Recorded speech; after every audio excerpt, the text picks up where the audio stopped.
ఆదిరన్ temple tree future సిటీకి దగ్గరగా open ప్లాట్లు మీ భవిష్యత్తు కోసం సరైన పెట్టుబడి. నేషనల్ లెవెల్లో ఎవరెవరితో ఆడారు? పెద్ద ప్లేయర్స్ వాళ్ళు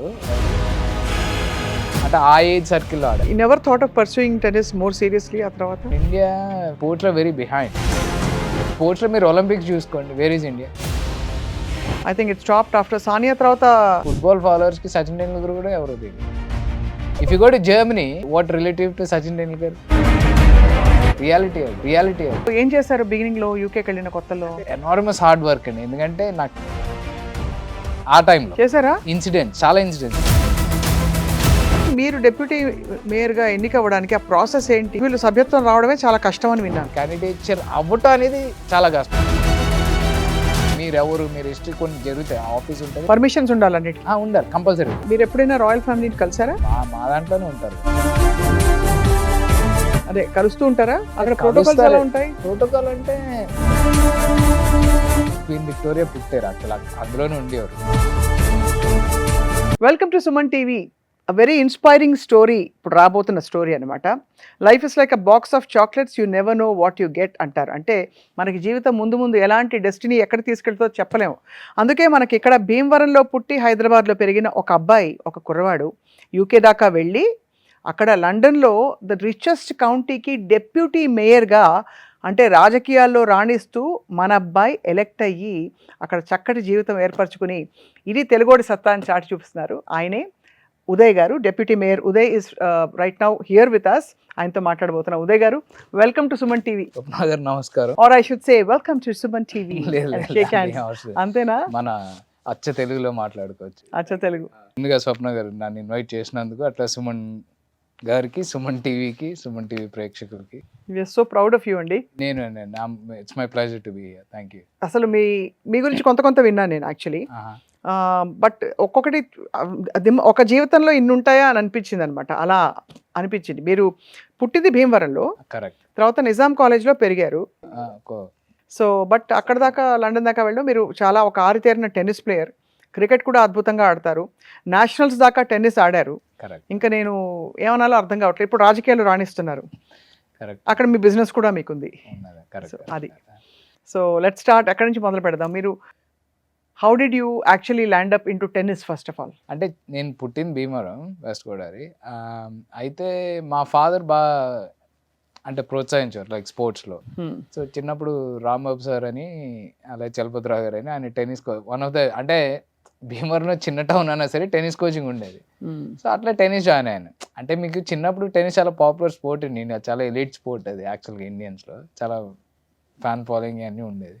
సో అక్కడ జాయిన్ అవ్వడం జరిగింది. హవెవర్ నేను ఒకసారి ఒక హైదరాబాద్ టోర్నమెంట్కి వస్తే వాళ్ళు అన్నారు, ఈ ప్లేయింగ్ సో వెల్, నీకు ఎక్సెల్ అవ్వాలంటే ఇదర్ నువ్వు గుంటూరు అని వెళ్ళాలి, లేదా హైదరాబాద్ అని రావాలి, లేదా you have to go to Chennai or Delhi. చెప్తే ఆబ్వియస్లీ హైదరాబాద్ అప్పుడు యునైటెడ్ అయిపోయి Hyderabad is the best city అని ఇక్కడ మూవ్ అవడం జరిగింది. సో ఇక్కడికి వచ్చారు.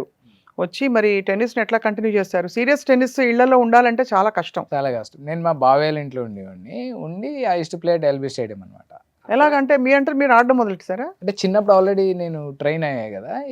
అంటే బట్ ఇక్కడ అంటే ప్రొఫెషనల్ లెవెల్లో? ప్రొఫెషనల్ ఎలా, ఇక్కడ మంచి అకాడమీస్ ఉన్నాయండి. నేను సీనియర్ టెన్నిస్ అకాడమీని రవి సార్ అని ఉండేవారు, జిమ్ కన్నా గ్రౌండ్స్ దగ్గర ఎస్పీ మిశ్రా గారు అని ఉండేవారు. అట్లానే ఎల్బీ స్టేడియంలో వేరు అది through sports authority of Andhra Pradesh కదా అప్పట్లో. సో చేంజెస్ ఉన్నాయి. అన్ని అకాడమీస్లో ఆడాను. Then I played for AP state. I captain school nationals, I captain AP state. అప్పట్లో నా టీంలోనే we had Sania roles in that team, Pune నేషనల్స్లో. అట్లా ఆడటం జరిగింది. However majority of my friends US elect చేసుకున్నారు. నేను క్రికెట్ ఇక్కడ ప్రొఫెషనల్గా ఆడకపోయినా I was a very good cricket player అనమాట. అయితే నాకు లక్కీగా ఏమైందంటే, నేను ఏ క్లబ్కి అయితే నేను అప్లై చేసుకున్నానో ఆ క్లబ్లోనే క్రికెట్ ఉండేది. మన Indian standard tennis very poor international ఆ టైంలో.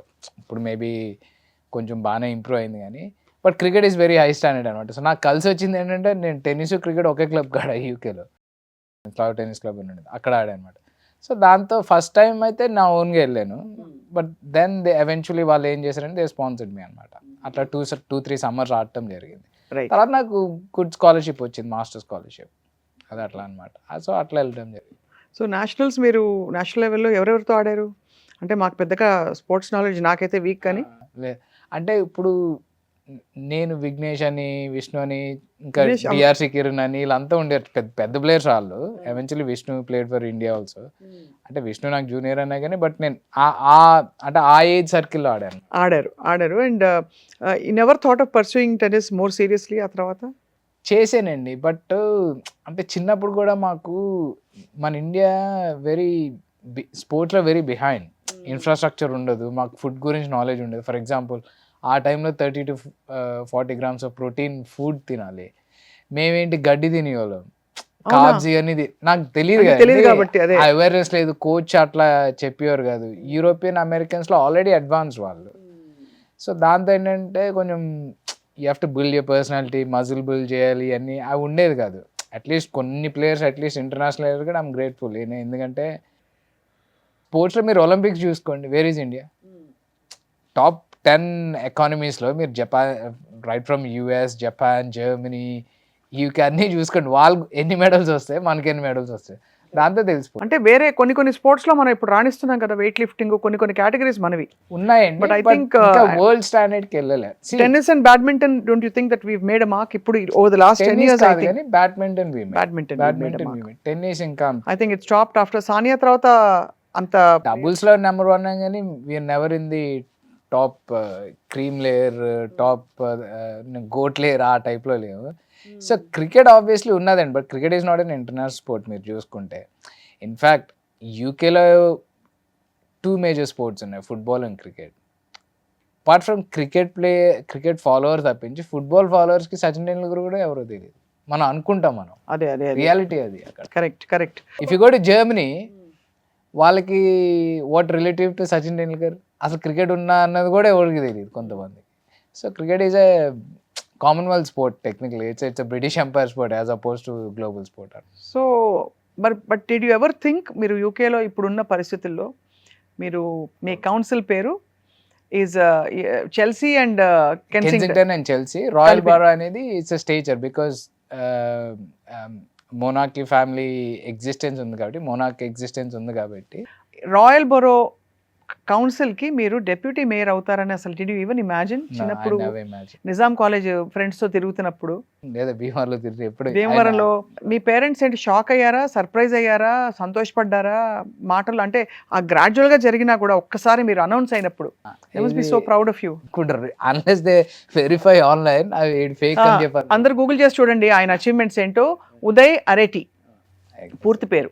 ఈ అరేటి పేరు కూడా చాలా ఇంట్రెస్టింగ్ అండి, ఎగ్జాక్ట్ బికాజ్ మీ పేరు కూడా ఆర్యన్ కదా. ఫస్ట్ నేమ్ ఆర్యన్ అంటే ఆర్యన్ రేస్ అని నేను పెట్టుకున్నా యాక్చువల్లీ. ఆర్యన్ కూడా అవ్వచ్చది. అది అక్కడ ఆర్యన్ అని అనుకుంటారు, ఇక్కడ మనకి ఆర్యన్ అని తెలుసు అనమాట. శుభ్రమైన అసలు సిసలు భారతీయ తెలుగు అబ్బాయి అంతే. సో అక్కడికి వెళ్ళాక లైఫ్ ఏం చేశారు బిగినింగ్ లో యూకేకి వెళ్ళిన కొత్తలో? అంటే టెన్నిస్ నేను క్లబ్స్కి ఆడినాక 2-3 years ఆడినాక ఆడే స్కాలర్షిప్ వచ్చింది because of my sports career. Obviously even academic కెరియర్లో కూడా గుడ్ మార్క్స్ కాబట్టి వచ్చింది అనమాట. So first university of Strathclyde నేను చదివినప్పుడు university of Strathclyde top 50 in the world. One of the very good institution అది. Especially business school is very well reputated అనమాట. అక్కడ నాకు మంచి వచ్చింది కాబట్టి ఎనార్మస్ హార్డ్ వర్క్ అండి. ఎందుకంటే నాకు టెన్నిస్ స్కాలర్షిప్ వచ్చింది కాబట్టి నేను యూనివర్సిటీకి ఆడాలి టెన్నిస్. నా బ్యాచ్ నాతో ఆడిన టీమ్మేట్స్ అంతా అండర్ గ్రాడ్. సో వాళ్ళకి ఎక్కువ టైం ఉండేది, నాకు టైం ఉండేది కదా. Masters is very rigorous. ఎట్లా అంటే ఇన్ వెరీ షార్ట్ ఫామ్లో యూ హ్యావ్ టు ప్రూవ్ అనమాట. సో దానివల్ల నేను టెన్నిస్ ఆడటం జరిగింది, క్రికెట్ ఆడటం జరిగింది, మళ్ళీ అకాడమిక్స్ చదవాలి. ప్లస్ నేను student union member. I also one the business school representative. నేను అక్కడితో కొంచెం పొలిటికల్ ఇంక్లినేషన్ వచ్చింది. పైగా నేను గెలవడం కూడా ఫస్ట్ ఇండియన్ అయ్యా. First Indian to win this kind of an honour అక్కడ ఆ టైంలో. ఇప్పుడు చాలా మంది వచ్చారు అనుకోండి, ఆ టైంలో నేను first Indian business school representative. అది అవటం ఎందుకంటే నేను చాలా రేసిజం ఫేస్ చేశారా? చాలా ఇన్సిడెంట్స్.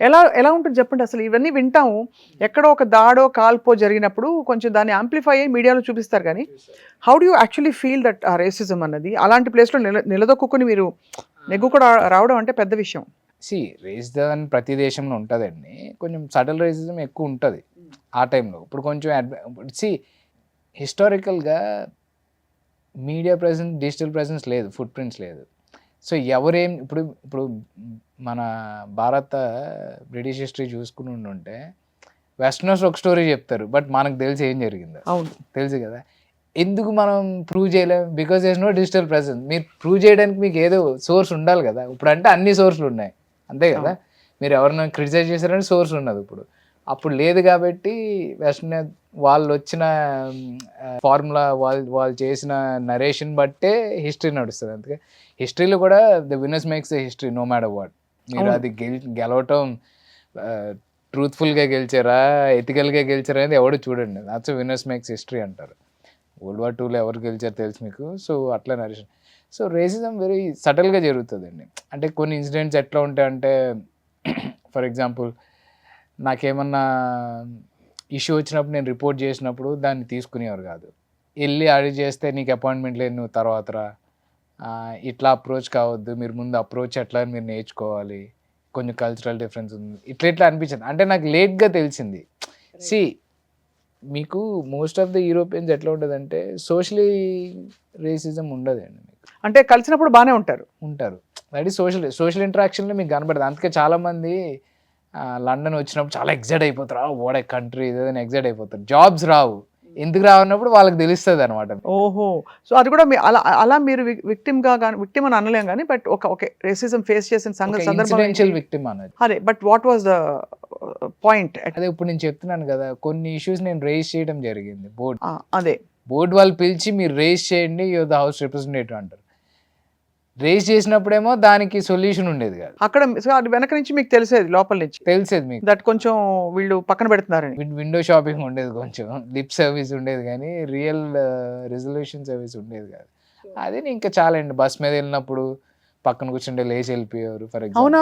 అవి కూడా ఉండే. అంటే రూరల్ ప్లేసెస్ ఎక్కువ ఉంటాయి. చాలా ఆశ్చర్యం అండి ఇవాళ రోజుల్లో. ఎందుకంటే ఎక్కడ చూసినా మన భారతీయులు అన్ని దేశాల వాళ్ళు కలిసిపోయి, అమెరికా అయితే చాలా చాలా చోట్ల ఇదే చూస్తున్నాం మనం. దట్ అమెరికా సంపన్న దేశాలన్నింటిలో కూడా అందరూ బాగా వేసి. అంటే America is a land of immigrants అండి. ఇప్పుడు మీకు అమెరికాలో ఫర్ ఎగ్జాంపుల్ క్లాసిఫికేషన్ కూడా చూస్తే కౌకేషన్ అంటారు కదా, అంటే టెక్నికలీ యూరోపియన్ వైట్. మీరు యూరోప్లో చూస్తే ఆల్దో యూర్ వైట్, మళ్ళీ అందులో డిఫరెన్షియేషన్స్ ఉంటాయి. Irish, UK whites, German whites, ఈ వైట్స్. ఫర్ ఎగ్జాంపుల్ మీరు జర్మనీలో ఈస్టర్న్ యూరోపియన్ సర్నేమ్ అంటే మిమ్మల్ని ఒకలా చూస్తారు. మీ సర్నేమ్ డిఫైన్స్ మీ హిస్టారికల్ రూట్స్ ఎక్కడి నుంచి. ఇప్పుడు నేను ఉన్నాను ఫర్ ఎగ్జాంపుల్ స్మిత్ అని ఉందనుకోండి, it's an English surname, and I'm white, అంటే నేను తెల్ల బ్రిటిష్ అనుకోండి, నాకు ఒక ఇది ఉంటుంది. సో ఆ డిస్క్రిమినేషన్ ఉండదు. బట్ మీరు అమెరికా చూస్తుంటే ఇట్స్ ప్యూర్లీ అనమాట బ్లాక్ అండ్ వైట్ టైప్లో. You know white, Hispanic, then you have ethnics, అట్లా స్టార్ట్ అవుతుంది. బట్ అంత ఉన్నా కూడా మీరు డెప్యూటీ మేయర్ స్థాయికి చేరుకోవడం అంటే అది ఎలా జరిగింది? Thank you. First of all God's grace అనుకుంటాను నేను, గుడ్ కర్మ అనుకుంటా. కానీ అంటే ఒకటే అండి, మీరు చూడండి, నేను ఎప్పుడు చెప్తాను బ్రిటిష్ వాళ్ళు మనం రూల్ చేశారు ఎంతసేపు నరేషన్ ఇట్లా ఉంటుంది. ఎస్, ఫ్యాక్చువల్గా కరెక్ట్ అది.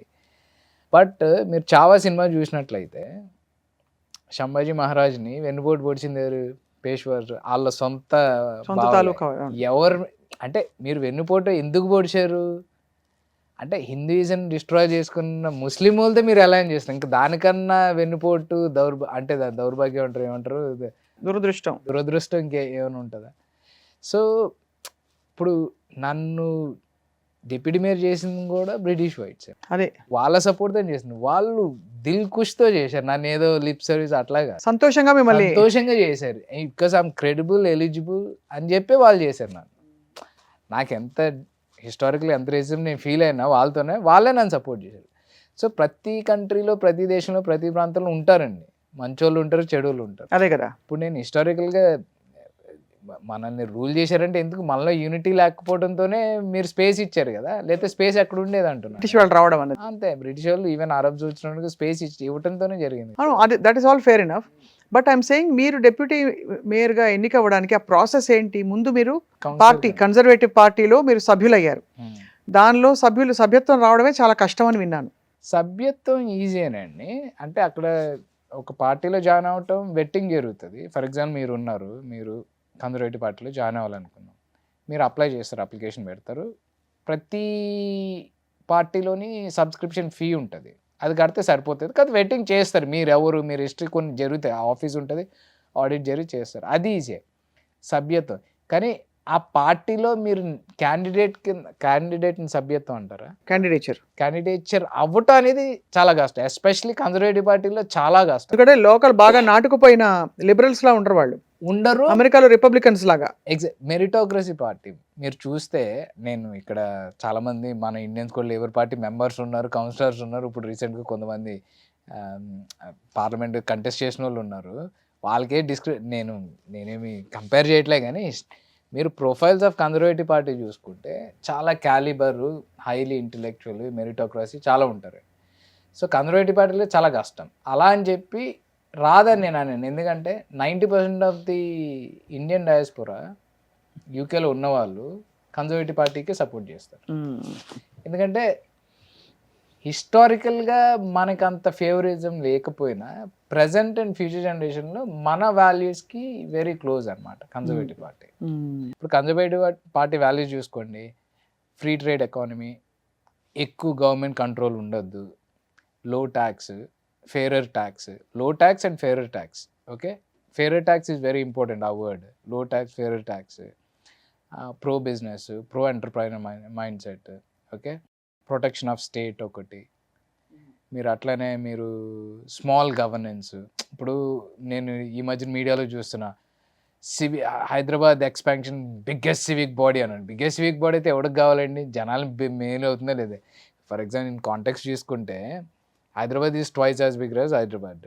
అందులో 32 డివిజన్స్ ఉన్నాయి. 32 డివిజన్స్ నల్లని రూల్ చేస్తారు. ఎంత హ్యాపీగా ఉన్నది చూడండి. అంతే కదా. స్మాల్ గవర్నెన్స్ ఏంటంటే అకౌంటబిలిటీ ఉంటుంది. మీకు అకౌంటబిలిటీ ఉంటుంది. ఇప్పుడు ఫర్ ఎగ్జాంపుల్ హైదరాబాద్ మేయర్ ఉన్నారు అనుకోండి, ఆయనకు సమస్యలు తెలియాలి. ఇప్పుడు నేను డిప్యూటీ మేయర్, నాకు సమస్యలు తెలియాలనుకున్నాను. నాది పెద్ద సివిక్ బాడీ అనుకో, నాకు టైం ఎక్కడ ఉంటుంది? ఇక్కడ రెండు ఇష్యూస్ వచ్చినాయి. సికింద్రాబాద్ 2 ఇష్యూస్ వచ్చినాయి, నేను వెళ్ళేసరికి డే అయిపోతుంది. మళ్ళీ ఇంకో ఇష్యూ వచ్చింది అనుకోండి, దానికి ఒక 2 days అయిపోతుంది. స్మాల్ గవర్నెన్స్ అయితే నేను లోకల్ ఏరియాలో లోకల్లో చూసుకుని చేసుకోవచ్చు. సో మా కాన్సెప్ట్ అది conservative party, centre right concept. అట్లనే ఫిజికల్ బడ్జెట్, ఫిజికల్ మానిటరీ కానీ ఏదన్నా కానీ వాట్ వి ఫీల్ ఏంటంటే చాలా వెరీ ఎసెన్షియల్ అనమాట. సో ఎసెన్షియల్ సర్వీసెస్ ఫండ్ చేయాలి, ఓవర్ స్పెండింగ్ చేయొద్దు. ఇదంతా మీ బాధ్యతల్లో ఒక భాగమా? భాగం. అంటే ఈవెన్ పార్టీ ఫిలాసఫీ కూడా పార్ట్ ఆఫ్ మై రోల్ కూడా. So that's why hence you call it conservative. అంటే చాలా ఆచితూచి బ్యాలెన్స్డ్ గా, కొంచెం క్లుప్తంగా, పొందిగ్గా ఉండే ఐడియాలజీ మీది, అంతే కదా? హిస్టారికల్ కొంచెం రిలీజియస్ ఎలిమెంట్ యాడ్ అయ్యేది. క్రిస్టియన్స్, క్యాథలిక్స్ అని జాయిన్ అయ్యారు. అదే ఆశ్చర్యం, మీరు హిందూ అయి ఉండి. ఇప్పుడు అఫ్ కోర్స్ చాలా వింటున్నాం మనం, యూకేలో అన్ని ద్వారాలు తెరుచుకున్నాయి, మనకి రోడ్డు మీద విపరీతమైన ప్రొసెషన్స్ జరుగుతాయి, పెద్ద పెద్ద ఊరేగింపులు, దేవుడు ఊరేగింపులు జరిగి కొబ్బరికాయలు కొట్టుకుంటూ అందరూ భజన చేసుకుంటూ వెళ్ళిన, అవి ఏఐలో సృష్టించారా? నిజమా? అర్థం కాదండి. నిజం ఉన్నాయి, కొన్ని ఏఐలో సృష్టించారు, బట్ ఫ్యాక్ట్. ఎందుకంటే బేస్డ్ ఆన్ బ్రిటిష్లో ఏంటంటే ఒక కంట్రీ కాన్స్టిట్యూషన్ ప్రకారం దేర్ ఓపెన్నెస్ అనమాట. Openness to Allah religious freedom అంటారు దాన్ని. అంటే ఒక constitution religious freedom. That's a great thing actually for any country like the UK and అమెరికాలో కూడా, that to allow that kind of cultural mix. లేకపోతే అమెరికాలో ఇంకా ఎక్స్ట్రీమ్. అమెరికాలో ఎట్లా అంటే ఫ్రీడమ్ రైట్స్ ఎట్లా ఉంటాయంటే, నేను ఒక ఈవెంట్ పెట్టుకుని ఇమిగ్రెంట్స్ అందరూ బయటకు వెళ్ళిపోయిన పార్టీ, దానికి కూడా పోలీసులు వచ్చి ప్రొటెక్ట్ చేయాలి. Freedom of speech. యూరోప్లో అట్లా కొంచెం వర్కౌట్ అవుతుంది, ఎందుకంటే యూరోప్ కొంచెం కన్జర్వేటివ్, కొంచెం సోషలిజం కూడా కొంచెం ఉంటుంది, welfare state. America is pure open capitalism. So నేను లోకల్ ఏరియా గవర్నెన్స్ బాడీ ఉంటుంది కదా, డిస్ట్రిక్ట్ అనుకోవచ్చు, లేదా అక్కడ కూడా కౌంటీ అంటారు, డిస్ట్రిక్ట్ అంటారు, అక్కడ కూడా ఉంటాయి కదా. అక్కడికి నేను పెట్టుకుని నేను రేపు ప్రొటెస్ట్ చేస్తున్నా, యాంటీ ఇమిగ్రెంట్ ప్రొటెస్ట్ చేస్తున్నా, నాకు ప్రొటెక్షన్ కావాలంటే వచ్చి ప్రొటెక్ట్ చేయాలి. యూరోప్లో అట్లా వర్కౌట్ అవుతుంది, జనరల్గా ఇయ్యరు, ఎందుకంటే ఆ రిలేషన్ ఫ్రిక్షన్ పెంచడానికి ఒప్పుకోనివ్వరాను. అది అంటే బేసిక్గా అంత ఓపెన్ గా ఫ్రీ స్పీచ్ ఇవ్వలేము, ఇయ్యలేదు, కొంచెం కట్టడి చేస్తారు. పర్మిషన్స్ ఉండాలి అన్నిటికీ, ఉండాలి, కంపల్సరీ. కానీ అలాగే ఇప్పుడు ఈ మధ్య కాలంలో వింటున్నది ఏంటంటే దట్ చాలా కీలక పాత్రల్లో ఎలా అయితే మనకి తెలుగు వారందరూ ఆక్యుపై చేస్తారో, Muslims are also occupying very big. అది ఆల్మోస్ట్ రీల్స్ చేసి నేను చూసి షాక్ అయ్యాను. Is it true? అంటే దాదాపు 8 మంది కీలకమైన పోస్టులు ఉన్న వాళ్ళ డెసిగ్నేషన్ ఏంటో exactly I don't know. But అంటే చాలామంది చెప్పేది ఏంటంటే, ఫర్ ఎగ్జాంపుల్ ఇప్పుడు హోమ్ సెక్రటరీ గారు షబానా మహమూద్ ఉన్నారు కదా, ఆమె ఫ్రమ్ అంటే Pakistani heritage but born British. ఆమె టెక్నికలీ ఆమె బ్రిటిషే అనుకుంటా. బ్రిటిషే కదా, citizenship is not decided by religion కదా. సో ఆమె ఇప్పుడు లండన్ మేయర్ కూడా, ఆమె కూడా, ఆయన కూడా elected mayor is a British Muslim. అంటే వాళ్ళు ఏమంటున్నారంటే ఇప్పుడు ఇది చూసి చాలామంది ఫార్ రైట్ రిలీజియస్ ఉంటారు కదా, for example whether you talk about far right religious extremist ఉంటారు కదా, వాళ్ళకి నచ్చగా ఈ చేసిన రీల్స్. బట్ ఫ్యాక్ట్ ఏంటంటే ఎస్, ఇప్పుడు మీరు చాలా కౌన్సిల్లో చూసుకున్నా చాలామంది ముస్లిం ప్యాలెస్ లో ఇఫ్తార్ పార్టీ అయిందండి. ఇఫ్తార్ పార్టీ సార్ కింగే చేశారు. అలాగే దీపావళి పార్టీలు కూడా అవుతాయి కదా. ఆయన గ్యారంటీ అని నెంబర్ 10లో అయితే అక్కడ కూడా అవుతుంది. అదే రిలీజియస్ ఫ్రీడమ్ అంటారు. మీరు ఎట్లా పోర్ట్రేట్ చేసుకుంటారో మీ ఇష్టం అండి. ఇప్పుడు ముస్లిం వాళ్ళు వస్తున్నారంటే, అంటే పాయింట్ ఏంటంటే మీరు ఓవరాల్ లండన్ డెమోగ్రఫిక్స్ చూస్తే ముస్లిం ఓట్స్ ఎక్కువ ఉంటాయి. ఆబ్వియస్లీ 15% ఉన్నారు వాళ్ళు. Okay, Hindu votes are less. So మీకు ఓట్స్ ఎక్కువ ఉన్నప్పుడు ఏముంటుంది, మీకు రిప్రజెంటేషన్ ఎక్కువ ఉంటుంది. రైట్, అంతే కదా. సో 15% అంటే 50% రేషియోలో ఈక్వల్ ఉంటుంది. అలా హిందూస్ 50% రేషియోలో ఈక్వల్ ఉంటుంది. క్రిస్టియన్స్ ఎక్కువ ఉంటారు ఆబ్వియస్లీ. అంటే కొంచెం లండన్ ఏమైపోయిందంటే ఎథికలీ డామినేటెడ్ ప్లేస్ అయిపోయింది. ఇప్పుడు ఇప్పుడు ఫర్ ఎగ్జాంపుల్ కొన్ని ఏరియాస్ ఉన్నాయి, బార్కింగ్ అని, న్యూయామ్ అని, ఇవన్నీ కౌన్సిల్స్ ఉన్నమాట. అక్కడ చూస్తే మీకు majority of the ethnic population ఉంటుంది. Whether you're Hindu, Muslim, Christian, whatever. Non whites ఉంటారు, నాన్ కాకేషియన్ ఉంటారు. ఈవెన్ పవర్ ఆఫ్ ఇన్ఫ్లుయెన్స్, అదే ఇప్పుడు కౌన్సిలర్స్ అంటారు కదా, పవర్ ఆఫ్ ఇన్ఫ్లుయెన్స్ కూడా వాళ్ళే ఉంటారు. సో అది చూసి ఫార్ రైట్ ఎక్స్ట్రీమ్ ఎలా పోర్ట్రే చేసుకుంటే అట్లా చేసుకోవచ్చు అనమాట. In fact when Rishi Sunak took over చాలా ఆశ్చర్యం కలిగింది. చాలా మంది దేవర్ యాక్చువల్లీ ఆల్మోస్ట్ అంటే పాపం చేశారు, చాలా యాంటీగా చేశారు. అంటే technically England is a Christian country హిస్టారికల్గా, and it's based in Europe. ఈయన హిందూ కదా, చాలామంది ఆయనకి అగెయిన్స్ట్గా ఇవన్నీ చేశారు. Country is gone out of the, అంటే ఆయన ఒక డెమోక్రాటిక్గా ఎలక్టెడ్ ఆయన. ఓకే, ఆయన డైరెక్ట్ ప్రజలతో ఆయన ఎలక్ట్ అవ్వదు, కానీ ఒక కాన్స్టిట్యూషనల్ ప్రాసెస్లోనే ఎలక్ట్ అయ్యారు కదా. అవునవును. సో ఆయన తప్పేముంటుంది అందులో, తప్పేం లేదు. బట్ మీరు ఎప్పుడైనా రాయల్ ఫ్యామిలీని కలిసారా? ఇప్పుడు మా దాంట్లోనే ఉంటారు కదా. అదే కలుస్తూ ఉంటారా? అక్కడ ప్రోటోకాల్స్ ఎలా ఉంటాయి? ప్రోటోకాల్ అంటే ఇప్పుడు మా దాంట్లో కెన్సింగ్టన్ ప్యాలెస్ గార్డెన్స్ అని ఉందండి. ఓకే, అందులోనే క్వీన్ విక్టోరియా పుట్టారు. యాక్చువల్ అందులోనే ఉండేవారు. బకింగ్హామ్ ప్యాలెస్లో అంటే అది like it's like summer and winter house అంటారు. అది అఫీషియల్ రెసిడెన్సీ. లండన్లో official residency Buckingham palace.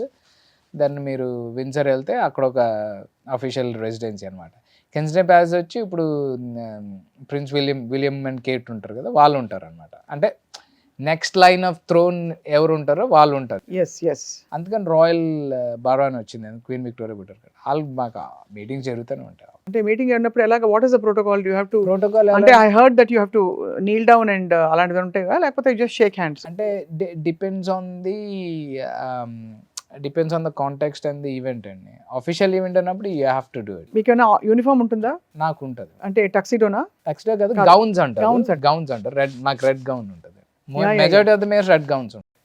Red gowns లేకపోతే బ్లింగ్ అంటారు, చైన్ ఉంటుంది. మీరు చూసే ఉంటారు. అవన్నీ మీ ఆఫీస్ లో చెప్పేస్తారు. రావాలి అఫీషియల్ గా, మీ అఫీషియల్ ప్రోటోకాల్లో చెప్తారు. డ్రెస్ ఇది ఇట్లా ఉండాలి, ఇట్లా ఉండాలి, ఇట్లా ఉండాలి. లౌంజ్ సూట్స్ అంటారు, అంటే విత్ టై ఉండాలి కంపల్సరీ. 3-piece సూట్ ఉండాలి. 3-piece అవసరం కానీ, but matching jacket and trouser ఉండాలి, బ్లేజర్ అండ్ అట్లా అన్నీ చెప్తారు. లేదా లోపల రానియరు కూడా కొన్నాడు. మాకంటే ప్రోటోకాల్ అంటే బికాజ్ మేము మేరల్ టీమ్ కాబట్టి మాకు కార్ ఉంటుంది, ఒక షోఫర్ ఉంటారు. అంటే chauffeur is nothing but mace bearer అని. వాళ్ళు తీసుకెళ్తారు, వాళ్ళ వెనకాల మేము నడుస్తాము. బ్లింగ్ ఉంటుంది, వాడు ఇన్వైట్ చూపిస్తాడు, అంతా అట్లానే జరుగుతుంది. సూపర్ కదా అసలు. అంటే సో మచ్ ఆఫ్ చాలా కష్టం ఊహించుకోవడం. మనకి ఇక్కడ మన ఓన్ సెల్ఫ్ క్రియేటెడ్ తీన్మార్ డాన్స్లు ఉంటాయి, కానీ అక్కడ ఒక అఫీషియల్ కెపాసిటీలో కమింగ్ ఇన్ టు దాట్, ఒక తెలుగు అబ్బాయి ఏంటి మీరు అక్కడికి వెళ్ళి ఒక కొత్త కంట్రీలో మీరు అసలు అంత నిలదొక్కుకోవడం, what a journey it is. Especially central లండన్లో రాయల్ బోరో ఆఫ్ కెన్సింగ్టన్ చేసిన ఫస్ట్ ఇండియన్ అనేది ఇంకా అది impossible. Sorry to ask you, ఇది మీకు అంటే అపార్ట్ ఫ్రమ్ ఫెసిలిటీస్ జీతం కూడా ఇస్తారా?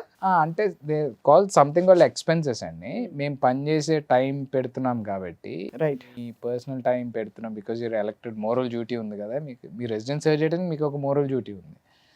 దాని గురించి మీకు ఎక్స్పెన్సెస్ అంటారు. టెక్నికల్గా శాలరీ కిందనే, టెక్నికల్ ఇక్కడికి ఇప్పుడు ఎమ్మెల్యేలకి ఎట్లా వస్తుందండి 1 lakh 2 lakhs నాకు తెలియదు ఎంతో అంతే. సేమ్ అంతే 1,25,000 1,50,000 ఉంటుంది. టెక్నికల్ లెట్స్ ఒక ఎమ్మెల్యే డెమోక్రాటిక్ గా వితౌట్ మనీ ఎలక్ట్ అయ్యారు కానీ 2 lakhs ఏం సరిపోతాయి జనరల్ గా సేమ్ మాకు సరిపోతుంది. సో ఏం చేస్తా అంటే మేము బయట చేసుకోవచ్చు అంటే కానీ మీరు ఏం చేసినా పబ్లిక్ రికార్డ్ లో ఉండాలి, మీరు డిస్క్లోజ్ చేయాలి. ఇక్కడ పబ్లిక్ రికార్డ్ లో ఉండకూడదు అంటే I don't think you're allowed to have 2 jobs. ఎక్కడండి ఇక్కడ ఇక్కడ ఓకే అంటే మీరు వాట్ అబౌట్ దేనికి elected leaders are suppose to serve the people అంతే. మాకు అంతే ఐడియా, బట్ బికాజ్ వాళ్ళు ఇచ్చే జీతం సరిపోదు కాబట్టి వీఆర్ అలౌడ్ డిక్లేర్ చేస్తే యూఆర్ అలౌడ్. డిక్లేర్ చేయాలి కంపల్సరీ. మీరు ఏమైనా చేసుకోండి మీరు, కానీ ఎంపీకి అయితే జనరల్గా వర్కౌట్ కాదండి. మీరు ఒక హౌస్ ఆఫ్ కామన్స్ అంటే నథింగ్ బట్ లోవర్ అంటే ఎలక్టెడ్ రిప్రజెంటేటివ్ అంటే జనరల్గా డిక్లేర్ చేయాలి. ఇప్పుడు అది కూడా చేయొద్దని చెప్పి చూస్తున్నారు అనమాట. అప్పుడు ఫుల్ టైం జాబ్ చేయడం కుదరదు, మీరు సెకండరీ జాబ్ తీసుకోవచ్చు. Secondary job like you're an advisor to కంపెనీయో లేకపోతే కన్సల్టెంటో అట్లా అనమాట. అలా మీరు ఏ జాబ్ తీసుకున్నారు ఉదయ్? అంటే నేను ఫస్ట్ ఒక చిన్న స్టార్ట్అప్ రన్ చేశాను. నేను నా బెస్ట్ ఫ్రెండ్ నిఖిత అని, is actual Russian. Nikita is Russian name. అబ్బాయి అక్కడ నిఖిత అనేది అబ్బాయి పేరు. ఇట్స్ ఇంట్రెస్టింగ్ హౌ నేమ్స్ ఇది ఉంటాయి. ఇప్పుడు నా sir name RIT Greek. Actually Greek వాళ్ళందరూ ఎట్లా వచ్చిన పేరు అని అడుగుతారు. ఆర్యన్ ఉదయ్ అరేటి అనేది యాక్చువల్గా గ్రీక్ లో ఫీమేల్స్ నేమ్. ఒక మాత అనమాట, మాత గాడెస్ ఆఫ్ వర్చ్యూ అంటారు. ఆ మాత నేమ్ ఇక్కడ హాస్పిటల్ పెట్టారండి ఆ పేరు మీద. అది ఈ అండి ARETI అనమాట. ఓకే. యాక్చువల్లీ గ్రీస్ లో కూడా కొంతమంది ఈ అని రాసుకుంటారు. అదే అందరు నాకు అడుగుతారు మీ హాస్పిటల్ అని చెప్పి. ఓహో, అడుగుతారు చాలా మంది అడుగుతారు. ఆయన కలవాలి యాక్చువల్గా, ఆయన ఎవరు ఎందుకు ఆ పేరు పెట్టారు అని చూడాలి. అదే మీరు మంచి మీనింగ్ ఉండే పేరు పెట్టాలని రన్ చేసాను మా ఫ్రెండ్ తోని. బికాస్ ఆఫ్ పాలిటిక్స్ కోవిడ్ వల్లే నేను I sold it to my ఒక ఆయన కజిన్ అనమాట, R+ అనలిటిక్స్ అని. Is doing very well, good entrepreneur. ఇప్పుడు దాంట్లో ఒక డివిజన్లో I work as a CEO అనమాట. సో ఇప్పుడు ఇదంతా చేస్తూ ఉదయ్ గారు మీరు తెలుగువారి ప్రతినిధిగా అక్కడ ఉన్నారా, లేకపోతే బ్రిటిష్ అంటే యూకేలో మీ కౌన్సిల్లో ఉన్న వాళ్ళందరి ప్రతినిధిగా ఉంటారా? తెలుగు వాళ్ళకి మీరు ఏమైనా ప్రత్యేకంగా do you extend help or mingle with them? నేనే కాండి, ఆల్ కౌన్సిలర్ తెలుగు వాళ్ళు చాలా మంది ఉన్నారు కౌన్సిలర్స్ నా టైప్. ప్రెసెంట్ అంటే డిప్యూటీ మేయర్ నేను ఒక్కడంటే మేయరల్ పొజిషన్లో అందరు చేస్తారండి. మాకు గ్రూప్ కూడా ఉంటుంది. ఏమైనా కామన్, ఇప్పుడు రీసెంట్గా ఒక అమ్మాయి అడాప్షన్ కేసు ఉంది, దానికి ఫైట్ చేస్తున్నాం మేము, అందరికి చేస్తాము. బట్ బికాజ్ నేను లోకలీ ఎలక్టెడ్, మా కౌన్సిల్లో నేను ఎలక్టెడ్ కాబట్టి నా ఫండమెంటల్ డ్యూటీ ఏంటంటే సర్వ్ దెమ్ ఫస్ట్. నేను ఇండియన్ అవ్వచ్చు, ఇండియా నుంచి వచ్చి నేను ఆ దేశంలో పుట్టలే, ఆ హెరిటేజ్లో పుట్టపోయి నన్ను గెలిపించారు కదా. సో నా మోరల్ డ్యూటీ ఉంటుంది కదా వాళ్ళు. తప్పకుండా చేయాలి. అయ్యో లేదు అలా అని కాదు, బట్ దేశం కాని దేశం అని తెలుగు వాళ్ళు ఇక్కడ నుంచి స్టూడెంట్స్ చాలా మంది వస్తారు. ఇప్పుడైతే ఇన్ఫాక్ట్ ట్రంప్ విధానాలు కొంచెం ఇదే టైటన్ అయిన తర్వాత అందరూ యూకే వైపు చూస్తున్నారు. మీరు రాకముందే 4 కాళ్ళు వచ్చినాయి, యూకేలో చదువుతున్నాం, యూకేలో సెటిల్మెంట్ ఎలా ఉంది వస్తాయండి అందరూ. అంటే మన దాంట్లో చాలా మంది దేనికోసం వస్తారండి, బతుకుదేరు కోసమే వస్తారు. జాబ్స్ రావు కదా, రావు, ఇంపాసిబుల్, చాలా కష్టం. రావని నేను అనను, చాలా కష్టం. ఏ బేసిస్ మీద వస్తాయి? మన వాళ్ళు ఎందుకు వస్తారు యూకే? ఇక్కడ జాబ్ లేదని వస్తారు, అది తప్పు. అది లేదా ఇక్కడ నీకు ఎంప్లాయ్మెంట్ దొరకట్లేదనో టెంప్టేషన్తోనో, పక్కింటోడు అబ్రాడ్ వెళ్ళాడనో, లేకపోతే ఇంట్లో వాళ్ళు చంటుతున్నారనో వెళ్తారు. మీరు ఒకటి ఫండమెంటల్ ఒకటి ఆలోచించాలి, ఇక్కడ ఎవరు ఎక్స్పీరియన్స్ లేకుండా ఏదో డిగ్రీ చదివేసి ఇంజనీరింగ్ చదివేసి వచ్చేస్తారు, అట్లా జాబ్స్ రావండి. మీకు అక్కడ జాబ్స్ ఎట్లా వస్తాయంటే ఓన్లీ టెక్నికల్ డిగ్రీకి వస్తాయి మీకు. వెదర్ మీరు ఒక బయాలజిస్ట్, ఒక మెడికల్ డాక్టరు, ఒక IT professional with coding skills, ఒక మ్యాథమెటికల్ అనాలిసిస్, లేదా ఒక ఇన్వెస్ట్మెంట్ బ్యాంక్లో ఒక యూనో ఒక ఫర్ ఎగ్జాంపుల్ ఒక ఇన్స్ట్రుమెంట్కి మీరు ఏమన్నా చేసి ఉన్నట్టయితే ఒక అనాలిసిస్ లేదా ఒక టెక్నికల్ అనాలిసిస్ చేసినట్టు ఎనీథింగ్ టెక్నికల్కి వస్తాయండి జాబ్స్. హవెవర్ మీ CV కానీ మీరు ఫిల్టర్ అవ్వాలంటే మీకు ఒక హిస్టరీ ఉండాలి. ఇండియాకి అడ్వాంటేజ్ ఏంటంటే ప్రపంచంలో ఉన్న మల్టీనేషనల్ కంపెనీస్ అన్నీ ఇండియాలో ఉన్నాయి. అవును. సో మీరు ఫర్ ఎగ్జాంపుల్ డిలాయిట్లో పనిచేస్తారు, లేదా బ్యాంక్ ఆఫ్ అమెరికాలో పనిచేశారు. మీరు ఇక్కడ పనిచేసిన ఉంటే యూఎస్లో వెళ్ళి హెడ్ ఆఫీస్లో కార్పొరేట్ చేంజ్ ఒకటే పని ఇక్కడే చేస్తున్నారు కదా. సో అప్పుడు ఏంటంటే ఇప్పుడు ఫర్ ఎగ్జాంపుల్ మీరు సుమన్ టీవీ అని చేశారండి, BBC ఇక్కడ చేశారు, ఎవరికి ఇస్తారు value? Suman TV is BBC of Telugu states అనుకుందాం, కానీ వాడికి సుమన్ టీవీ అంటే తెలియకపోవచ్చు కదా, వాడికి పని ఒకటే అయి ఉండొచ్చు, వాడికి తెలియదు కదా. సో ఫిల్టర్ కాదు. మీరు సేమ్ పని మీరు BBCలో చేశారు అనుకుందాం for example, me Suman TV is a reputed number 1 TV channel in Telugu states and in India. దీనికి ఒక క్రెడిబిలిటీ ఉంది, కానీ వాడికి తెలియదు కదా. రాయల్ ఫ్యామిలీ వాళ్ళు ఎలా చూస్తారు మన ఇండియన్స్ అక్కడ? వాళ్ళు బాగా చూస్తారండి, అట్లే ఉంది. ఎందుకంటే హిస్టారికల్గా మీరు చూస్తే 2 వరల్డ్ వార్స్లో మన ఇండియన్సే ఎక్కువ సోల్జర్స్ ఫైట్ చేశారు. కరెక్ట్. 2 వరల్డ్ వార్స్ కలిపి అరౌండ్ 2 to 3 million ఫైట్ చేశారంటే మన వల్లే టెక్నికల్గా వరల్డ్ వార్ 2 మన యూనో అంటే ఈ ద గ్రేట్ 3 కంట్రీస్ గెలిచినాయి అని చెప్తారు కదా, యుఎస్, యూకే అండ్ రష్యా అని చెప్తారు కదా. సో అట్లా అనమాట. సో మనకుండే వాల్యూ ఉంటుందండి. పర్సనల్గా ఏముంటుందని ఎవరు చెప్పలేరు, unless you know your personal friend. అదే ఆ రెప్యుటేషన్ ఉంటుంది. అంతే కదా, మీరు ఆలోచించండి, కాన్స్టిట్యూషన్లో ఒక లీగల్ వీసా హోల్డర్ అంటే ఫర్ ఎగ్జాంపుల్ మీరే స్వప్న గారు, మీరే ఆక్స్ఫర్డ్లో మీకు థీసిస్ చేయమని పంపించారు అనుకుందాం, మీకు మీ క్రెడెన్షియల్ క్రెడిబిలిటీ చూసి, అంటే మీకు ఒక లీగల్ వీసా వచ్చింది కదా, అంటే మీరు స్టూడెంట్, మీకు సెటిల్మెంట్ లేదు, వస్తుందో రాదో కూడా తెలియదు, హైపోథెటికల్ అది, అయినా కానీ మీరు ఎలక్షన్లో కంటెస్ట్ చేయొచ్చు. ఎంత బాగుంది చూడండి అసలు, ఎంత ఓపెన్ ఎకానమీ యాక్చువల్లీ, అంత ఫ్రీడమ్ ఆఫ్ ఇది. మీ డిఎన్ఏ కాదు ఆ కంట్రీ, మీ కల్చర్ కాదు ఆ కంట్రీ, మీరు అక్కడ మీ పుట్టలేదు. భాష కాదు, మీరు అక్కడ పుట్టలేదు, మీకు ఫ్యూచర్లో ఉంటారా లేదో కూడా తెలియదు, కానీ they are allowing to contest in the election. అంత గ్రేట్ అనమాట. అందుకే మదర్ ఆఫ్ ఆల్ డెమోక్రసీస్ అంటారు కదా. Phenomenal actually, very Phenomenal. Very nice. అంటే మీకు పార్టీ టికెట్ ఇవ్వకపోవచ్చు, మీరు ఇండిపెండెంట్గా చేయొచ్చు. అది పార్టీ టికెట్ ఇచ్చిన ఇన్సిడెంట్స్ కూడా ఉన్నాయి కొంతమంది. మన తెలుగు వాళ్ళు స్టూడెంట్ కింద వచ్చి కంటెస్ట్ కూడా, ఓకే గెలవపోయి ఉండొచ్చు అది వేరే విషయం, కంటెస్ట్ కూడా చేశారు. బట్ అది Major parties. అలౌ చేయడమే పెద్ద విషయం అంటే అదే అంటున్నా, మీరు అంత ఓపెన్ సొసైటీ అన్నప్పుడు దోస్ ఆర్ బ్రిటిష్ వాల్యూస్ అంటారు. కోలనైజేషన్ అయ్యిందండి, నేను దానికి ఆ డార్క్నెస్ అది ఉన్నది, నేను కాదనట్లే. But look at the merits of the democratic and constitution process, extraordinary. అట్లా అయితే ఇప్పుడు మా ఏరియా చూసుకుంటే అసలు ఇండియన్సే లేరు. ఉంటారండి ఇండియన్స్, లేరంటే అట్లా అని కాదు, మీరు వేలలో లెక్క పెట్టచ్చు. లెస్ దాన్ 1% ఉన్నారు ఇండియన్స్, 1.5% టెక్నికలీ ఆన్ సెన్సస్ బట్టి. బట్ ఫస్ట్ ఇండియన్ గెలిచాను, ఐ బికేమ్ డెప్యూటీ మేయర్. వాళ్ళకు ఓపెన్నెస్తోనే కదా నేను అయ్యా, లేకపోతే ఇంపాసిబుల్ అసలు ఎట్లా అవుతుంది. బాగుంది, very very interesting to you know అంటే మీరు వెళ్ళడం. Are you happy in your very role?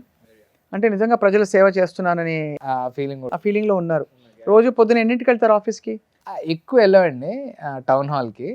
ఇప్పుడు మేయర్ డిప్యూటీ మేయర్ అయ్యాక ఎక్కువ వెళ్తూ ఉంటాను, ఆల్మోస్ట్ ఎవ్రీ 2 days ఒకసారి వెళ్తారు, వెళ్ళి ప్రాబ్లమ్స్ ఫైల్స్ ఉంటాయి కదా. మాకు ఈవెంట్స్ ఉంటాయి.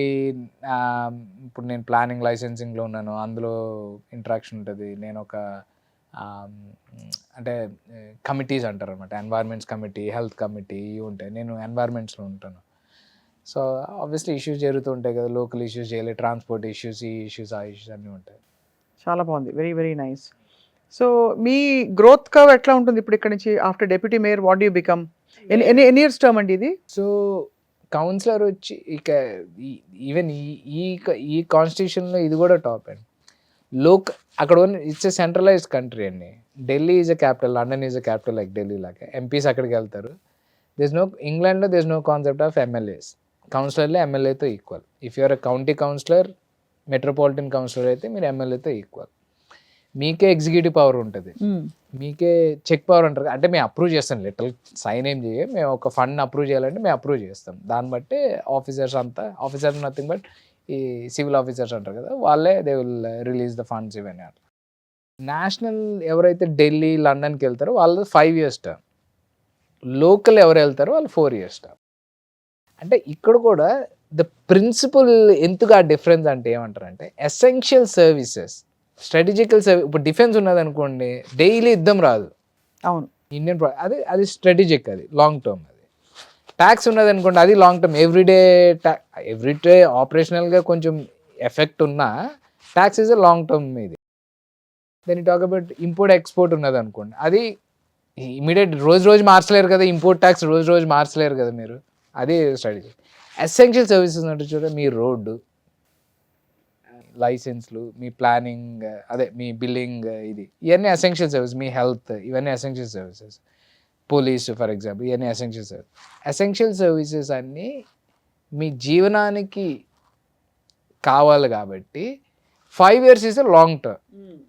అంత 4 years చేసి స్ట్రాటజికల్గా ఉండాలి కాబట్టి అది 5 years. ఎందుకంటే at the end of the day మీ ఎలక్షన్ పెట్టాలని కాస్ట్ ఉంటుంది కదా. కరెక్ట్. సో మీకు 4 years అయితే మీ టర్మ్. నా councillor term 4 years, mayor deputy mayor జనరల్గా ఏంటంటే 1-2 yearsకి రొటేట్ చేస్తారు.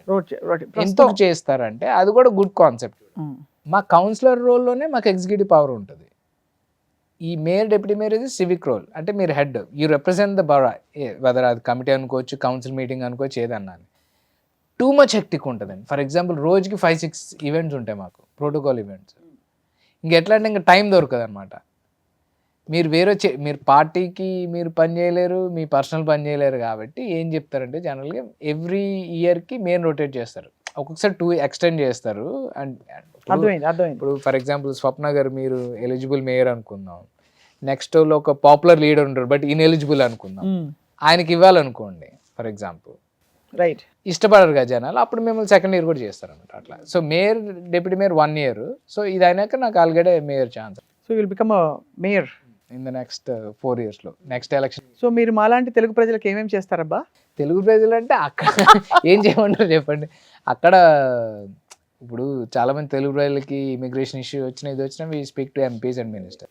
No but we're so proud, that's what. అంటే మా ఇంటి అబ్బాయి వెళ్ళి అక్కడ అంతవరకు చేరుకున్నాడా అంటే మనకి మాట్లాడుకుంటారు చూడండి ఇళ్లలో కామన్గా, ఆ టోన్లో చెప్తున్నాను, తప్పకుండా మావాడేనండి అని అలా.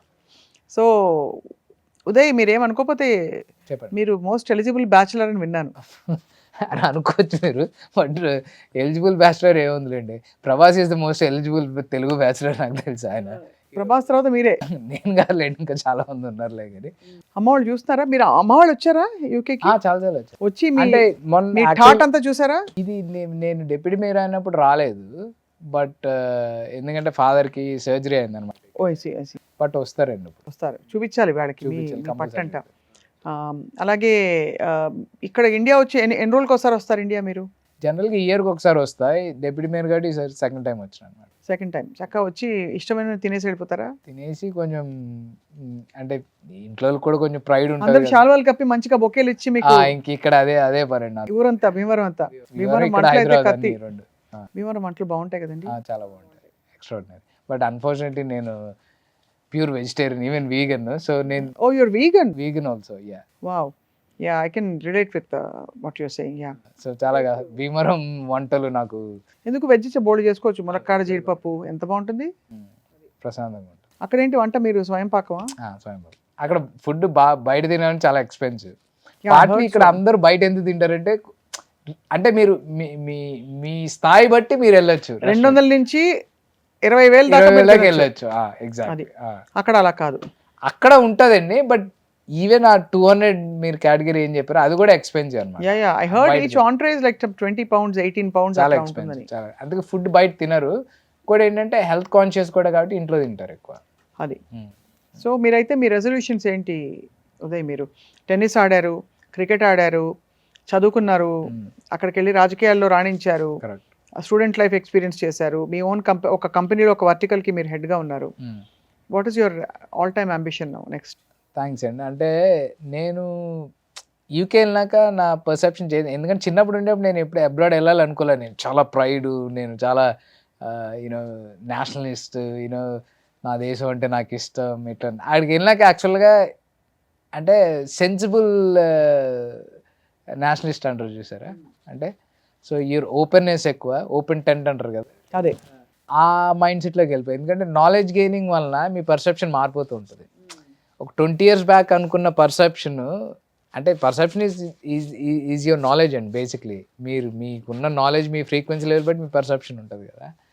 సో ఏ దేశం మీరు హిస్టరీలో ఎక్కడైనా చూడండి, చైనా మావో జెడాంగ్ నుంచి, అంటే మావోయిజం మీరు సపోర్ట్ చేస్తారు లేదా అని పక్కన పెట్టేసేయండి, లీ క్విన్ యూన్ సింగపూర్ ప్రోగ్రెస్ తీసుకున్నా, మీరు అలానే జర్మనీ తీసుకున్నా, యూకే తీసుకున్నా, ఈ ఇండస్ట్రియల్ రెవల్యూషన్ పేరు ఏదైనా పొలిటికల్ విల్తోనే జరిగింది. మీరు చూడండి, ఈవెన్ యూఎస్ అనే చూసుకోండి, పొలిటికల్ విల్తోనే పైకి వచ్చింది.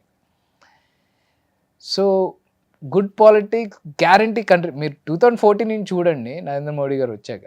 ఇప్పుడు ఇదంటే అందరు నన్ను ప్రో బీజేపీ లేదా నేషనలిస్ట్ రైట్ వింగ్ ఇది అంటారు, కానీ అంటే ఎకానమీ చూసండి గ్రాడ్యువల్గా పెరుగుతూనే ఉంది, ఇండియాకి ఆ స్కోప్ ఉంది. బట్ గ్లోబల్ డామినెన్స్లో మన ఇండియా డామినెన్స్ చూడండి మీరు. ఇండియా డామినెన్స్ ఉంది, కానీ internally I'm sorry to say it has a lot of angst in the economy. Absolutely. అంటే there is a lot of communal ఏంటంటే సెన్సిటివిటీ ఎక్కువైపోయింది. అదే ఎక్కువైపోయింది, డిస్పారిటీ పెరిగిపోయింది. Disparity comes. We have done great, చాలా విషయాల్లో వీ హెవ్ చేశాం. Done great, I agree మీతోటి. బట్ అంటారు చూడండి, ఇంట గెలిచి రచ్చ గెలవాలని. ఇంట గెలవడానికి ఏంటంటే ఇప్పుడు అంటే యాజ్ అ మీడియా పర్సన్, జర్నలిస్ట్గా ఉండి చాలా ఒక సెన్సిటివిటీ ఎక్కువైపోయింది, డివైడ్ ఎక్కువైపోయింది, ఒకలాంటి gap పెరిగిపోయింది. ఓర్వలేనితనం అన్నది. అది fundamental fabric of our society is love and compassion and oneness. లేదండి, ఎందుకంటే మీరు అన్న point correct. If I may interrupt ఒక్కొక్కటి, యా ప్లీజ్ గో హెడ్. ఎందుకంటే సర్వైవల్ ప్రెషర్స్ ఎక్కువైపోయినాయండి. అది 3 గురించి ఇప్పుడు మనం చేసాం. మన ఇండియాని మీరు బయట నుంచి చూడండి, అన్ని top, foreign reserve top, military top, world dominance top. ఇంటర్నల్గా రండి ఏం లేవు. మనం టాప్ డౌన్ పెరిగాం కానీ బాటమ్ అప్ రాలే. అది జరగాల్సిన పనులు చాలా ఉన్నాయి. జరగలేదు. అది జరిగే వరకు ఇప్పుడు సేమ్ రష్యా చూడండి ఫర్ ఎగ్జాంపుల్, ఇప్పుడు మీరు యుఎస్ చూసుకోండి for example. Indian dependence US ఎంతంటే, మీరు స్వప్న గారు మీరు పొద్దున్న లేచిన కాడి నుంచి పడుకునే వరకు వితౌట్ యుఎస్ ప్రోడక్ట్ వాడకుండా మీ జీవితం సాగదు. ఇప్పుడు ఇది యూట్యూబ్లో టెలికాస్ట్ అవుతుంది, దట్స్ యువర్ సోర్స్ ఆర్ ఏదో ఒక మీడియా. అవును. మీరు వాడే ఫోన్ ఉంది, ఒకటి ఐఫోన్ వాడతారు మీరు, ఒకటి ఆండ్రాయిడ్ వాడతారు. ఎక్కడి నుంచి వచ్చింది అది? యూఎస్ నుంచి వచ్చింది. నేను మిమ్మల్ని ఫాలో అవుతుంటే ఎందులో ఫాలో అవుతాను? నేను ఇన్స్టాగ్రామ్, ఫేస్బుక్లో ఫాలో అవుతాను. ప్రోడక్ట్స్ అన్ని ఎక్కడి నుంచి వచ్చినాయి? అదే ఐ అగ్రీ. So software. అదే కాక వాళ్ళ ఇన్ఫ్రాస్ట్రక్చర్ చూసుకోండి, గ్రౌండ్ లెవెల్ ఇన్ఫ్రాస్ట్రక్చర్ పెరిగిపోతే మీకు టాప్ చాలా ఈజీ అండి. ఇప్పుడు ఐఐటీస్ ఉన్నాయి కానీ మనకు స్కూల్స్ లేవు. స్కూల్స్, యూనివర్సిటీస్ అండి. ఇప్పుడు why should we run to another country to study? Exactly. ఇప్పుడు యూకేలో, యుఎస్లో చాలా నార్మల్ మామూలు యూనివర్సిటీ అయినా సరే ఫారిన్ యూనివర్సిటీ అని మనకు ఒక ఫ్యాన్సీ. మన యూనివర్సిటీస్ని మనం నమ్మలేకపోతున్నాం. వాళ్ళ మెడికల్ కాలేజీలు నీట్ రాసి లక్షల మంది రాస్తున్నారు. ఇక్కడ సీట్లు రాని వాళ్ళు, అఫోర్డ్ చేయలేని వాళ్ళు జార్జియాకి, రష్యాకి, ఫిలిప్పీన్స్కి, ఇప్పుడు ఫిలిప్పీన్స్ బ్యాండ్ అనుకోండి, నాట్ అలౌడ్, వియత్నాంకి వెళ్తున్నారు చదువుకోవడానికి, యుక్రెయిన్, ఈవెన్ ఉజ్బెకిస్తాన్, ఇక్కడికి వెళ్తున్నారు. Why don't we have medical colleges, enough medical colleges here? And why should it be 1.5 crores? Vis a vis Georgia కానీ రష్యా కానీ వెళ్తే మీకు 40 లక్షల్లో ఎంబీబీఎస్ అయిపోయి చేసి వస్తారు. అంటే ఎందుకు మనం అవి స్ట్రెంగ్తన్ చేయట్లేదు కదా? మనం ఏం గుళ్ళు కట్టుకుంటూ పోతున్నాం, గ్రేట్, చాలా బాగుంది. బట్ మనసులో ఉండాలి దేవుడు, రాముడు మనసులో ఉండి కొలుచుకోవాలి. ఆప్టిక్స్ ఇవి కాదండి మెయిన్. అండ్ రామరాజ్యంలో మనం తెలిసింది మనకేంటి రామరాజ్యం గురించి? ఇట్ వాజ్ అ వెరీ చాలా సుభిక్షంగా ఉండేది. ఈ డెమోక్రటిక్ ప్రిన్సిపల్స్ అని అప్పుడే చెప్పారు. ఆ వాల్యూ సిస్టమ్ అనేసి మనం ఈ కల్చర్ సిస్టమ్కి వెళ్ళిపోయాం అనమాట. కల్చర్ అంటే కల్చర్ సిస్టమ్ ఇస్ గ్రేట్. నేను కూడా కర్ణాటక సంగీతం పాడతాను, ఆలయాల్లో కచేరీలు చేస్తాను, వెంకటేశ్వర స్వామి తిరుమలలో పాడాను. It doesn't, but ultimately at the end of the day రేపు మీరు చూస్తే మీరు అన్నట్టు ఉదయ్ గారు, what is the significant mass expecting now? We want peace, we want growth, we want opportunities. Life ఎసెన్షియల్కి అదే అదే అంటాను. అంటే నేను చూసినట్లయితే ఒకటి టూ మచ్ పాపులేషన్ అనవసరం. అందరు చెప్తారు కదా, మన ఇండియాకి మెయిన్ ఫోర్స్ ఏంటంటే యంగ్ యూత్ అంటారు. అంత యూత్ అవసరం లేదు. బేసిక్లీ 600 million యూత్ ఏం చేస్తారండి? అన్ని జాబ్లు ఏ కంట్రీ ప్రొడ్యూస్ చేయలేరు. ఫస్ట్ ఆఫ్ ఆల్ నువ్వు ప్రొడ్యూస్ చేయలేనప్పుడు euro dependent of the resources కదా, ఫస్ట్ పాయింట్. సో పాపులేషన్ తగ్గించుకోవాలి మెయిన్. ఇంకొకటి, మన ఇండియాలో ల్యాండ్ రేట్స్ రిలేటివిటీ లేదండి. ఎంతసేపు ల్యాండ్ వాల్యూ పెరిగిపోతే ఎకానమీ పెరిగిపోయింది అనుకుంటారు.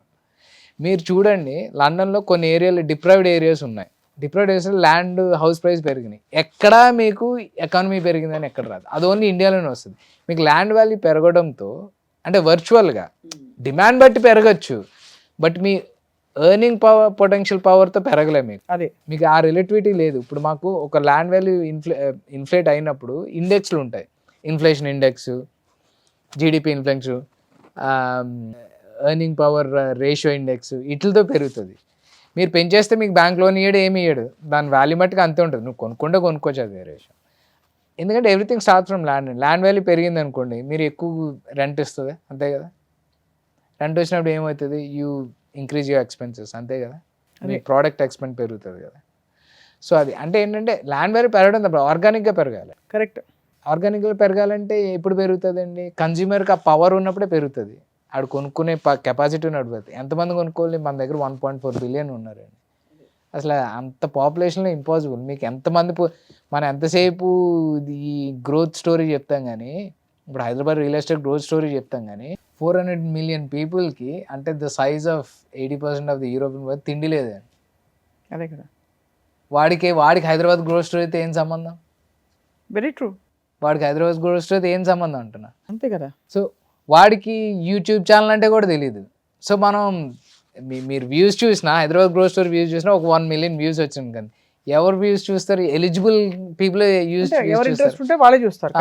ఈ 400 మిలియన్ పీపుల్ ఉన్నారు అనుకోండి, వాడికి అసలు యూట్యూబ్ ఉన్నది తెలియదు, అసలు రియల్ ఎస్టేట్ అంటే ఆ పదం కూడా తెలియదు వాడికి. ఒక్కటే ప్యారలల్ మీరు చెప్పిన మీ మాటలే మీకు నేను చెప్తున్నాను తిరిగి. ఒక పరదేశస్థుడు, అక్కడ ఏ మూలాలు లేని వ్యక్తి అక్కడికి వచ్చి రాజకీయాల్లో రాణించి నిలదొక్కుని సేవ చేసి మళ్ళీ వెళ్ళిపోవాలంటే కూడా వెళ్ళిపోవచ్చు. అంటే ఒక ఫారినర్ని, ఒక ఫారిన్ కల్చర్ని, డిఫరెంట్ రిలీజియన్స్ని వెల్కమ్ చేస్తున్న యూకే ఒకవైపు. మనం మన వాళ్ళనే భరించలేక పరిస్థితి, మన దేశంలో నివసిస్తున్న అన్య మతస్థుల్ని భరించలేని పరిస్థితిలో ఉన్నాం మనం.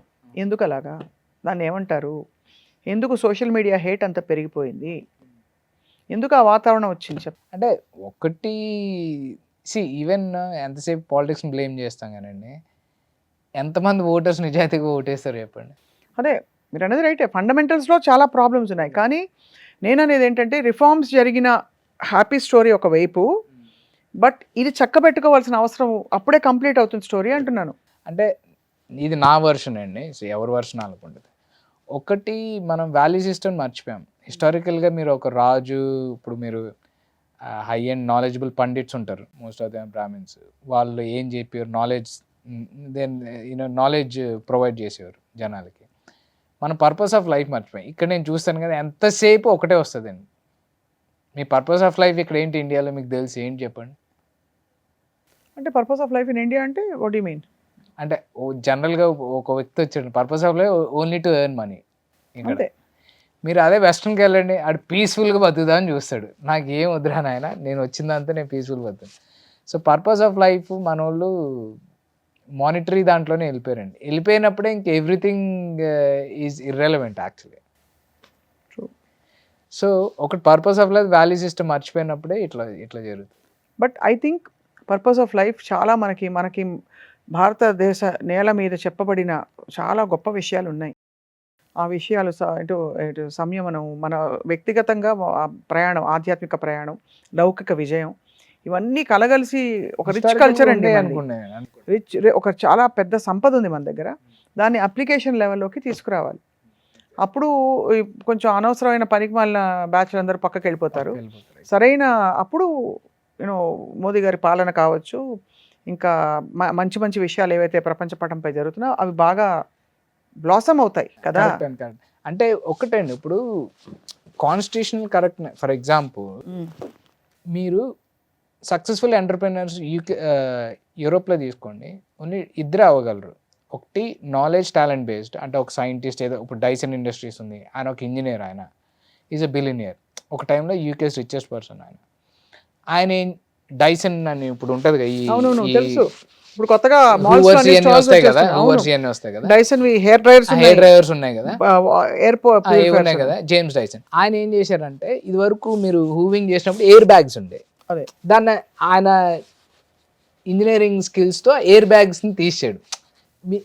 ఒక కన్జ్యూమర్కి ఒక ఫ్రీడమ్ ఇస్తున్నాడు, మళ్ళీ ఎయిర్ బ్యాగ్ తీసి అది బయట పెట్టి మళ్ళీ రీప్లేస్ చేసిన అవసరం లేదు. దాంతో ఆయన రీచ్ అయ్యాడు. ఇంకో ఫర్ ఎగ్జాంపుల్ ఇప్పుడు లక్ష్మీ మిట్టల్ గారు చూసుకున్నాడు, ఆయన ఇంజనీర్ కాదు, కానీ ఆయన స్వయం కృషి, ఆయన విజన్, దీంతో హిందూజా గ్రూప్ విజన్తో 2 people అక్కడ ఎంటర్ప్రెన్యూర్స్ కాగలరు. ఇక్కడ చూడండి, మీరు కట్ కార్నర్ చేసి లాబింగ్ చేసి ఈ పొలిటిషియన్ అట్లా కూడా అవుతారు రిచ్ పర్సన్. సో ఇక్కడ ఏంటంటే, మీకు ఇదే పర్సన్ మీరు యూకే తీసుకెళ్ళండి, చాలా కష్టం. ఒకరిద్దరు అవుతారు. ఫినామినల్ కేసెస్ పక్కన, అది that's because pilferage in the system and corruption and short cuts and side tracking ఇవన్నీ మనకి మాత్రమే చెల్లుతుంది. ఆ సిస్టమ్ ను కూడా మీరు పొలిటికల్ కరెక్ట్నెస్ లో, పొలిటికల్ విల్ ద్వారా చేయగలరు. ఓకే, మీరు ఎంత వాల్యూ సిస్టమ్ లేకపోయినా, ఫర్ ఎగ్జాంపుల్ కరెక్ట్ పాలిటిక్స్ లో మీరు చేస్తే సిస్టమ్ వచ్చేస్తుంది. ఫర్ ఎగ్జాంపుల్ ఇక్కడ బినామీలో అంటారండి, అసలు కాన్సెప్ట్ ఇదే సిస్టమ్ నేను యూకేలో ఇంప్లిమెంట్ చేయగలను. ఇంపాసిబుల్, ఎందుకు అవుతుందని నేను చెప్తా. జస్ట్ ఒక ఎగ్జాంపుల్. లెట్స్ సే మీరు కాలండి, మీ you're very honest being. So మేము కదా some ex guy is a big minister, వాడికి సమ్ ఇల్లీగల్ అసెట్స్ ఉన్నాయి, ఇవి ఉన్నాయి.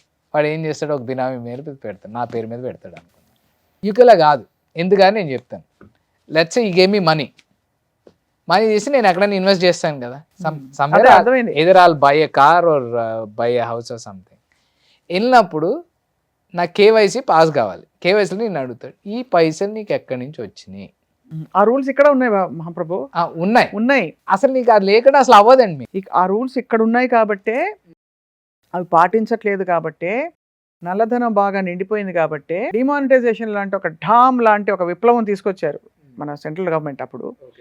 బట్ ఐ అగ్రీ, బట్ ఇక్కడ ఏంటంటే we have learn to bypass those systems and rules. అక్కడ బైపాస్ అనేది క్వశ్చన్ లేదు అక్కడ. డిజిటలైజేషన్ ఎవ్రీథింగ్, సిస్టమ్ కూడా అలో చేయదు మీకు. ఇప్పుడు యాక్చువల్లీ ఇక్కడ ఒకసారి లైసెన్స్ నేను అప్లై చేద్దామని వెళ్తే, ఇక్కడ మీ ఫస్ట్ ఆధార్ కార్డ్ లేదు నాకు, ఎందుకంటే ఆధార్ కార్డ్ లేనందుకు అది ఈయన అన్నాడు, సిస్టమ్ అలో చేయలేదు అక్కడ నన్ను. So I couldn't bypass anyone. So uh ఇప్పుడు ఫర్ ఎగ్జాంపుల్ ఆర్డర్స్ కూడా మేము వాట్సాప్లో ఇయ్యమండి, కంపల్సరీ ఈమెయిల్ రాయమంటాడు ఆడిటింగ్ అండ్ అకౌంటింగ్ పర్పస్. నాకు ఒక ఈమెయిల్ ఉంటుంది .gov.uk అని, ప్రతిదీ ట్రాక్డ్, అకౌంటబుల్, ఆడిటెడ్. ఇక్కడ ఎంతమంది ఈమెయిల్ రాస్తారు పొలిటీషియన్స్? అదే కదా, ఈవెన్ ప్రైమ్ మినిస్టర్ కూడా ఈమెయిల్ రాయాల్సిందే. మీరు ఇంకా చెప్తే మీరు బాధపడతారు, చెప్పను నేను. మనకి కొంతమంది చాలామంది పొలిటీషియన్స్కి వాళ్ళు కేవలం ధనబలంతో వచ్చిన వాళ్ళు, ముఖ్యంగా వాళ్ళకి ఈమెయిల్ రాయడం కూడా చేత. పోనీ వాళ్ళ ఆఫీసెస్లో ఉన్నారా అంటే there are no professional systems, it is all run by individuals in their own capacity, but that is a system. Our country is a wonderful, the greatest country I feel, but no, we are making it anni bypass cheskuntu what we are. But it's very interesting, మీరు ఇక్కడి నుంచి అక్కడికి వెళ్ళి చాలా కొత్త విషయాలు నేర్చుకుని ఒక సిస్టంలో ఇమిడి భారతదేశానికి, తెలుగు వారికి చాలా ప్రైడ్ తీసుకొచ్చారు ఉదయ్ గారు. సో ఇంకేమైనా హాబీస్ ఉన్నాయా మీకు అది apart from all this? I play tennis, cricket మీకు చెప్పినట్టు ఇంకా అయ్యే హాబీస్ అయినాయి. But I read a lot, ఎందుకంటే నాలెడ్జ్ ఈజ్ వెరీ ఇంపార్టెంట్. అక్కడ మిమ్మల్ని అందరూ సీట్ ఇట్లా ఇయ్యరండి. అట్లా ఇందాక మనం అనుకున్న పొలిటికల్ ప్రాసెస్లో మీకు సీట్ రావాలంటే ఎదర్ మీరు ఒక లోకల్ లీడర్ అయినా అయ్యి ఉండాలి, ఒక ఇష్యూ మీద, అంటే ఒక రిలవెంట్ ఇష్యూ మీద మీరు ఫైట్ చేసి అన్న ఉండాలి, మీకు నాలెడ్జ్ అన్న ఉండాలి, మీ వల్ల మీ ఏరియాకి కానీ మీ ప్రజలకు కానీ ఉండాలి, అదైతేనే సీట్ వస్తుంది. మనీ ఈజ్ ఇర్రెలవెంట్ అండి. మనీ కూడా అవసరం లేదు కూడా, ఖర్చు పెడతాం. ఎందుకంటే ప్రాక్టికల్ టర్మ్స్లో అవ్వదండి. ఎందుకంటే హైపోథెటికల్గా అనుకుందాం, ఒక 1000 మంది ఓటర్స్ ఉన్నారు అనుకుందాం. ఇప్పుడు నాకు ఫర్ ఎగ్జాంపుల్ అరౌండ్ 2000 ఓట్స్ వచ్చినాయి అనుకుందాం. 2000 ఓట్స్లో మీరు 1000 ఓట్స్ కొనాలనుకుందాం. ఎవరో ఒక 100 పౌండ్స్కో 200 పౌండ్స్కో ఎవరు ఓట్ని తీసుకోరు. మీరు 1000 పౌండ్స్ చేయాలి. 1000 into 1000 అంటే మీకు ఎంత అయింది? మీకు ఆల్మోస్ట్ 1 lakh pounds అండి. అంత ఎవరి దగ్గర ఉంటే అంత మనీ కౌన్సిలర్కి ఉండవు అంత. సో మనీ కూడా వర్కౌట్ కాదండి. చాలామంది రిషి సునాక్ గారు గెలిచినప్పుడు డబ్బులు ఇచ్చుకొని అవన్నీ ఇండియన్ స్టోరీస్, అవన్నీ అక్కడ స్టోరీస్ ఏమి ఉండవు. మీరు బీబీసీలో వెళ్ళి చూడండి, లేదా స్కైలో చూడండి, లేదా ఐటీలో చూడండి, ఇక్కడ ఆ నాయిస్ ఏం రాదు అంతా. సో మనీ కూడా అవసరం లేదు మీరు అవటం కూడా మనీ కూడా. మనీ కొంచెం ఇన్ఫ్లుయెన్స్ వల్ల మీకు రిలేషన్స్ పెరుగుతాయి, కానీ మనీ కాంట్ డిక్టేట్ దేర్. అర్థమైంది, అదే బట్ అది అవన్నీ కాదు ముఖ్యం. తెగ ఉంటే చాలు, ధైర్యం ఉంటే చాలని మా ఆర్యన్ ఉదయ్ గారు ప్రూవ్ చేశారు. బట్ మీరు తిరిగి వస్తూ ఉండాలి, మళ్ళీ కొత్త కొత్త విషయాలు మాకు చెప్తూ ఉండాలి Uday. And it's a very very interesting and lovely story, మీది success story. You make us all proud. Thanks so much for your time today. నేను మీకు థ్యాంక్స్ చెప్పాను స్వప్న గారు, నేను మీ ఫ్యాన్ కూడా, ఎందుకంటే మీ ఇంటర్వ్యూస్ చాలా చూస్తూ ఉంటాను నేను. అండ్ సోషలీ కాన్షియస్ ఇంటర్వ్యూస్ కూడా ఉంటాయి, ఎందుకంటే అంటే చాలామంది మీరు పెద్ద పెద్దలు ఇంటర్వ్యూ చేసినప్పుడే కొంతమంది ఇన్స్పైర్ అవుతారు దానివల్ల. సో అది కూడా చూస్తూ ఉంటాను. సో ఐఎమ్ ఆల్సో గ్రేట్ఫుల్, మీతో ఇంటర్వ్యూ చేయడం అనేది కూడా నాకు it's a blessing. Thanks a ton. నేను తప్పకుండా UK we are planning to visit. తప్పకుండా సుమన్ టీవీ తరఫున వస్తాం, అక్కడ యూనివర్సిటీస్ ని మొత్తం చూడడానికి వస్తున్నాం మేము. తప్పకుండా విల్ బి. అప్పుడు మీరు మీ ఆతిథ్యం స్వీకరించి మేమే సెల్ఫ్ ఇన్వైటెడ్ మీ మేయర్, డిప్యూటీ మేయర్ ఠాట్ అంతా చూస్తాం, కౌన్సిలర్ ఠాట్ అంతా కూడా. తప్పకుండా. Thank you so much. Thank you. నమస్కారం.